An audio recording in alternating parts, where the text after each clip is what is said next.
In this video, I'll be showing you how to use the Steam QR code login. It's a very simple method, so if you find this video helpful, be sure to drop a like and subscribe. Now, the QR code login is the fastest way to sign in without typing your password or manual two-factor authentication codes. This feature requires the Steam mobile app and an active Steam Guard mobile authenticator. So what you want to do is go ahead and open up Steam. This could be the browser version or the application, basically just be on the login screen. A large QR code is going to appear right here. Now, all I want to go ahead and do is open up the Steam mobile application and then tap the Steam Guard icon, which is the shield icon. Now, it's going to show my camera, my phone's camera. All I want to do is scan the QR code on my screen. And then now, as you can see on the screen, it's like, loading. All I want to do is press sign into Steam on my phone. And now I'm signed in, as simple as that.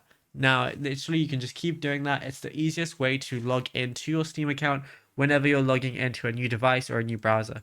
But if you found this video helpful, be sure to drop a like and subscribe. And also be sure to check out all our other tutorials that we've been posting on the channel as well, because there is a lot to go through and you might find something you didn't know about yet.